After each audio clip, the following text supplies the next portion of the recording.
Today's Nerdist News is sponsored by Midnight Texas. We're peeling back the deeper meaning of that Greyscale scene. Right off the bat, let's get that spoiler warning out of the way. Ready?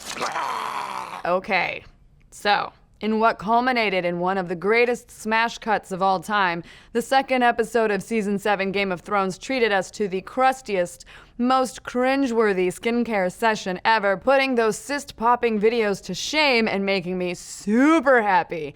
Now, there's a lot of time and effort being put into curing Greyscale, and since the show is in its final 2 seasons, we believe that finding a way to halt the disease could play into the overall endgame. But how, you ask? Well, hope you have a thick skin, because we're scraping through the clues to examine 3 possible ways curing Greyscale could affect Westeros. Now, we all know how much George R.R. Martin loves his symmetry. It's right in the name of the book series, A Song of Ice and Fire, and the opposites of ice and fire show up everywhere, and with the icy White Walkers posing what seems to be the greatest threat that affects every single kingdom and potential claimant to the Iron Throne, we're betting the answer to stopping them will be linked to something having to do with fire. Enter Greyscale. Now, Greyscale has had several mentions in earlier seasons, notably as the source of Princess Shireen's scars and the Stone Men. We first saw actual Stone Men, people with an advanced form of the disease which has taken over their entire bodies and infected their organs, in Season 5 when Jorah Mormont contracts it. Now, in legend, Greyscale is known as Garen's Curse, a plague placed on the Valyrian army by a Rhoynar prince. So, launching from that mythology, we can consider Greyscale as a curse that stemmed from the Valyrians' world-conquering days, putting the disease pretty firmly in the fire column, along with dragons, dragonglass, and Valyrian steel, which are all things that are closely tied to Valyria and are known to be White Walker killing tools. Now, if Greyscale is the fire that could help melt the White Walker's ice, then we see 3 possibilities for how that could affect the 7 kingdoms. First off, Greyscale could be used as a biological weapon. As it was originally created in legend, if Samwell successfully cures Jorah's Greyscale, then passes that knowledge on to Jon Snow and ultimately Daenerys, they could threaten a Greyscale outbreak in King's Landing, using it as leverage against Cersei to take a knee to Queen Dany, then spread the cure throughout the people before the disease gets too advanced.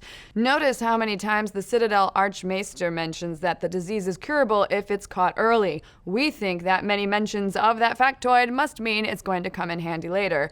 Yet another way that Greyscale could change the landscape of Westeros is that the cure for Greyscale could usher in a new era of advances in practical science that helps defeat magic. The army of White Walkers and Whites come from the magics of the Children of the Forest, and the books state that magic died when dragons did, which implies that dragons have some sort of magical nature. We already see Cersei's disgraced maester Qyburn finding practical ways to fight and kill dragons without the help of magic, and we think the cure for Greyscale could similarly play a role as a non-magical defense against the army of Whites. Which brings us to our biggest speculation about how Greyscale could be a major game changer for Game of Thrones. Now, this last theory is pretty thin, so we're still connecting the tissues that hold all the scales together. We think that the cure for Greyscale could be used as a vaccine that would immunize the people of Westeros against the White Walkers. So stay with us here. Remember how we mentioned earlier that the Citadel Archmaester told Samwell that Greyscale can only maybe be cured if it's caught early?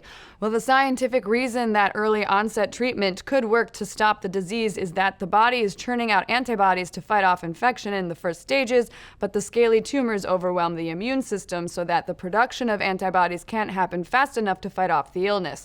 So you could potentially inoculate people by infecting them with Greyscale, then immediately cutting off the infection site when they first start to show symptoms. The body should keep creating antibodies that can then have the upper hand in wiping out the rest of that Greyscale, and boom, you've been scienced, Greyscale, because science with Jessica Chobot. Sounds a lot better in my opinion. And to tie it all together with the White Walkers, since we've been able to tie Greyscale to Valyria through mythology and history, and thus we're grouping it with other important things that have the power to kill the White Walkers, we conjecture that being vaccinated with Greyscale could also result in immunity to becoming a White and being under the control of the White Walkers. So there you have it. Our theories on how curing Greyscale could change the game, but what do you think? Is curing Greyscale important to how Game of Thrones will end, or did we just flinch through that skin-peeling scene for nothing? Let's discuss. And special thanks to today's Nerdist news sponsor, Midnight Texas. From the author behind True Blood, Midnight Texas takes us to a seemingly quiet town where no one is who they seem. That's because it's a safe haven for psychics, witches, vampires, assassins, and anyone who just doesn't fit in. But when a bigger evil comes knocking at the doors of this quiet town of misfits, its outsider inhabitants will have to band together to keep each other safe. Catch the premiere tonight at 10/9 Central, only on NBC.